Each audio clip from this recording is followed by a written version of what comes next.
لیکن جب بات آئے گی تجدید عہد کی تو پھر یہ کمر ٹیڑھی نہیں ہونی چاہیے، پھر گردن ایسی نہیں ہونی چاہیے، اس لیے کہ پھر آپ نے نرم نہیں بننا، سخت بننا ہے، ایسی دیوار بننا ہے جو سیسا پلائی ہوئی۔ دعا کا نام ہے دعائے عہد، یعنی تجدید عہد۔ امام فرماتے ہیں کہ ہر صبح 40 دن تک صبح کی نماز کے بعد پڑھو دعائے عہد، اپنے زمانے کے امام سے تجدید عہد کرو 40 دن تک، 40 دن تک، 40 دن صبح کی نماز کے بعد پڑھو۔ امام فرماتے ہیں اگر تم ایسا کرو گے تو خدا تمہیں قائم کے لشکر میں شامل کرے گا۔ میں نے پوچھا اپنے استاد سے، مولانا یہ کیا مسئلہ ہے، 40 دن کی شرط کیوں لگائی، یہ کیوں نہیں فرمائی روز پڑھو؟ فرمایا 40 دن امام کے کہنے سے پڑھ لو، پھر خود بخود دل چاہے گا پڑھنے کا۔ 40 دن امام کے کہنے سے پڑھ لیجیے، اس کے بعد تو خود بخود مزہ آئے گا۔ اللہ اکبر، آپ یقین کریں ایسا مزہ آتا ہے۔ ایک صلوات مخصوص ہے امام زمان کے بارے میں صبح کی نماز کے بعد، وہ الگ ہے۔ صلوات اگر مل کر پڑھ لیں تو اچھا رہے گا۔ اللہم صلی علی محمد وآل محمد وعجل فرجہ، وہ الگ ہے۔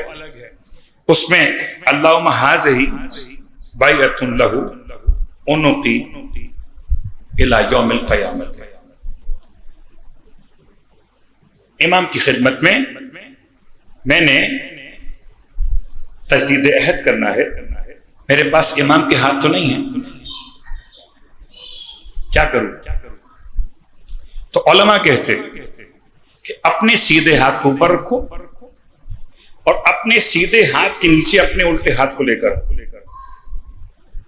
اس کا پہلا جملہ ہے اللہم بلغ مولایا السیدی صاحب الزمان، اے خدا پہنچا دے میرے مولا و سردار تک بہترین درود میری طرف سے، میرے والدین کی طرف سے، میری اولاد کی طرف سے، سارے مشرق مغرب کے رہنے والے مومنوں کی طرف سے۔ اس کے بالکل آخر میں ایک جملہ کہ پھر اب بیعت کیسے کرو امام کی؟ اپنے سیدھے ہاتھ کو اوپر رکھو اور اپنے الٹے ہاتھ کو اس کے نیچے لے کر اللہم ھذہ بیعۃ لہ الی یوم القیامۃ، اے خدا یہ میری بیعت ہے امام زمان کے لیے قیامت تک کے لیے۔ یہ ہر صبح کی نماز کے بعد پڑھی جانے والی زیارت بھی کہی جاتی ہے، صلوات بھی کہی جاتی ہے دعائے عہد کے علاوہ۔ دعائے عہد کے جملے سنیں، عجیب جملے ہیں۔ کہتے ہیں مولا سے، مولا فرماتے ہیں اللہ سے ایسے کہو اللہم ان حال بینی و بینہ الموت، اے خدا اے خدا اے خدا اگر میں مر گیا، امام زمان کے آنے سے پہلے مر گیا، ان حال بینی و بینہ الموت، اگر میرے اور امام کی آمد کے بیچ میں حائل ہو گئی موت، الذی جعلتہ علی عبادک حتما مقضیا، وہ موت کے جو تو نے اپنے بندوں پر حتمی فیصلہ قرار دی، فاخرجنی من قبری، تو مجھے میری قبر سے نکال لینا، میں تو سو ہی رہا ہوں ان کے انتظار میں، جگہ لینا۔ ارے اگر اصحاب کہف غار میں سو سکتے ہیں تو ان کو اٹھائے گا تو میں قبر میں سو مجھے اٹھا لینا، اور مجلس میں سو جاؤں تو اٹھا لینا۔ نزلوات پڑھے محمد والے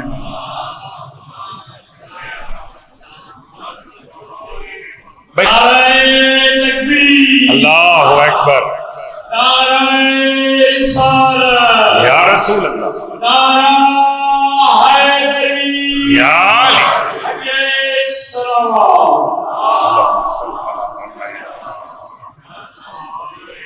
فاخرجنی من قبری، اے خدا مجھے میری قبر سے اٹھانا۔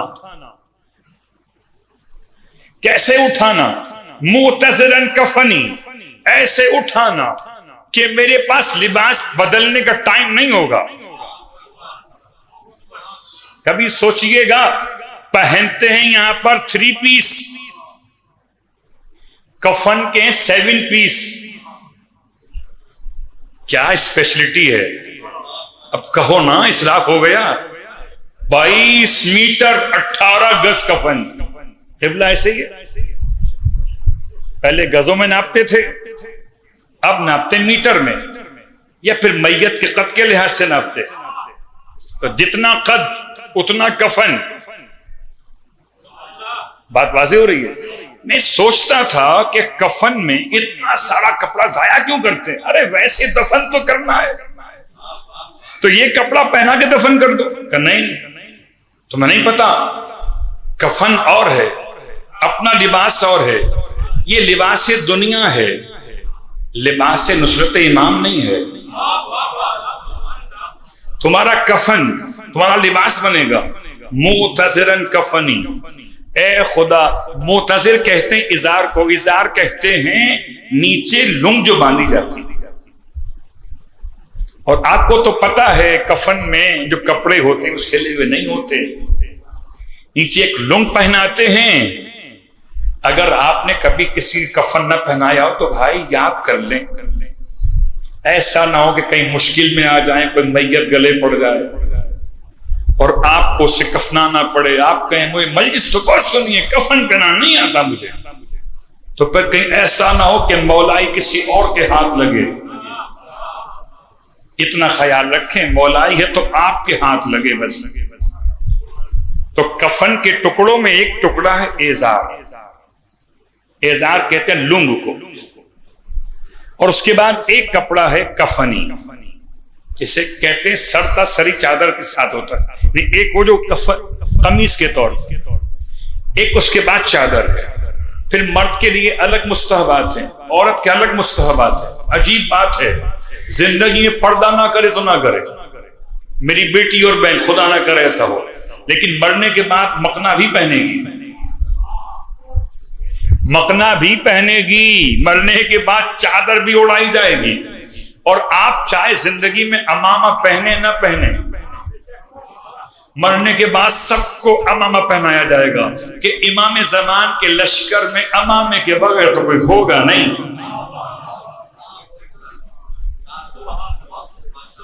جا کے دیکھ لیجئے گا کفن کے مستحبات میں امامہ نہ ہو تو مجھ سے پوچھئے. سلوات پڑھے محمد و آل محمد.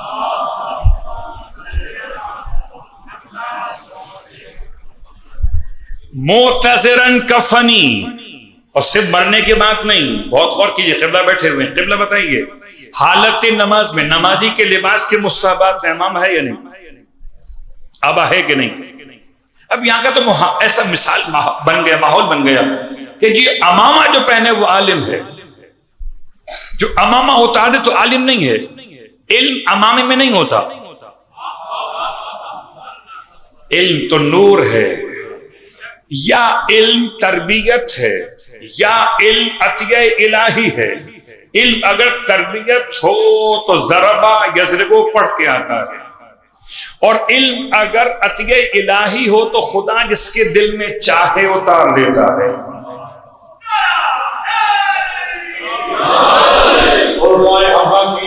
سلامتی کے لیے بلند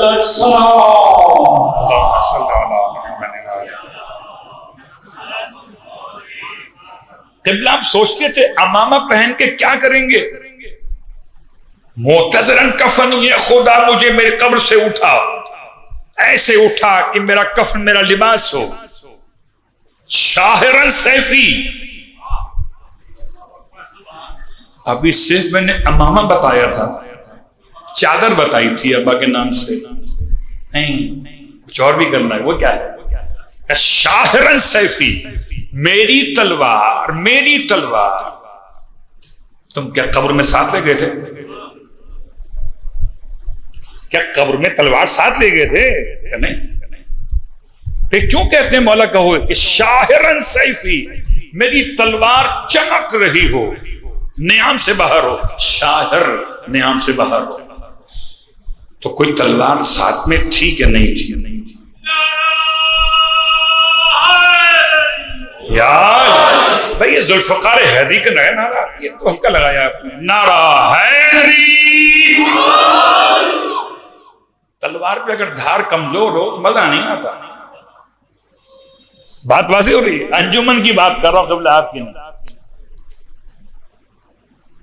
انجمن ذوالفقار حیدری، تو ذوالفقار تو حیدری ہے، آپ کی تلوار کون سی ہے؟ اور قبر میں تلوار تو نہیں ہے ورنہ کٹے گی FIR۔ یہ تو اسلحہ ایکٹ کے خلاف ہو گیا۔ اچھا، تو امام نے 1400 سال پہلے ایسا ہتھیار رکھوایا تھا کہ تم اپنے مرنے والوں کے ساتھ 2 لکڑیاں رکھو۔ بہت غور کیجیے گا، بہت غور کیجیے گا، بے مقصد کچھ بھی نہیں ہے۔ ارے آل محمد کے یہاں خاک بھی بے مقصد نہیں ہے، خاک بھی خاک شفا ہے۔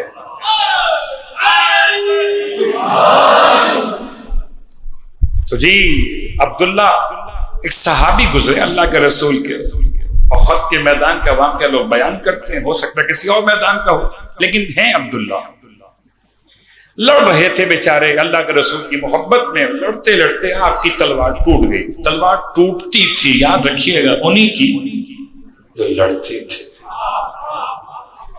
کتابیں میلی انہی کی ہوتی ہیں جو پڑھتے ہیں۔ سمجھ رہے ہیں نا قبلہ؟ بات واضح ہو رہی ہے؟ جی تلوار ٹوٹ گئی لڑتے لڑتے۔ اب تلوار کہاں سے لائیں؟ ایکسٹرا اسلحہ پیغمبر کے پاس نہیں ہوتا تھا کہ ڈپو بنائے ہوں باقاعدہ، یہاں جمع کیا اسلحہ اور لے کے اور نکل کے لے آؤ، ایسا نہیں ہوتا۔ اللہ کے رسول نے اپنے صحابی کا مسئلہ حل کیا کیا آپ نے؟ زمین سے پڑی ہوئی لکڑی اٹھائی اور لکڑی اٹھا کے اپنے صحابی کو دی، پیغمبر کے ہاتھ میں آئی لکڑی، تلوار بن گئی۔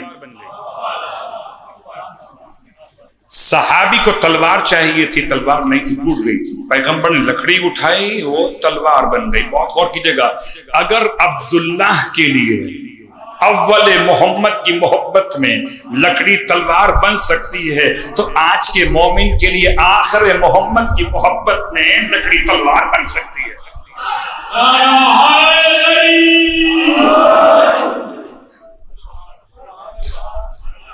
ورنہ قبلہ ہو سکتا ہے ابھی یہ پروف کرنا اتنا آسان نہ ہو۔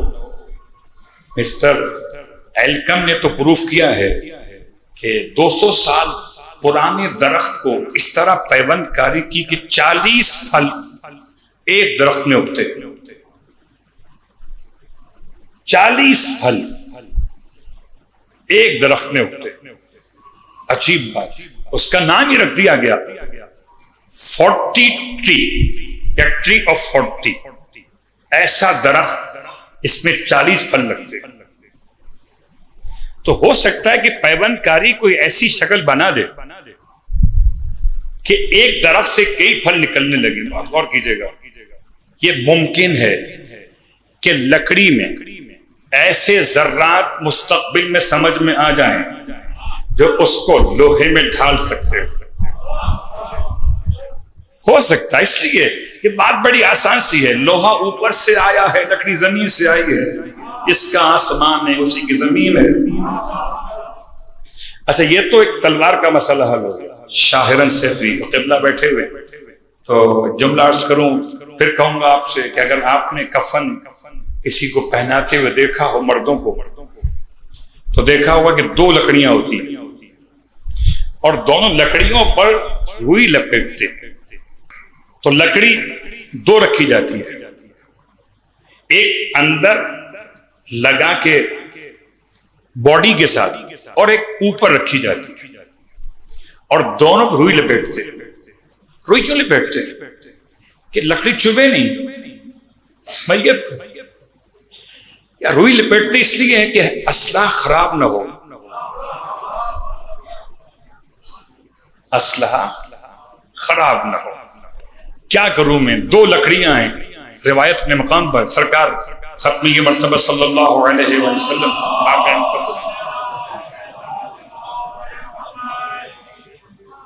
آپ وہیں سے گزر رہے تھے، کسی قبر سے فریاد کی آواز سنی، آپ نے اپنے اصحاب کو روکا، فرمایا لکڑی توڑ کے لاؤ۔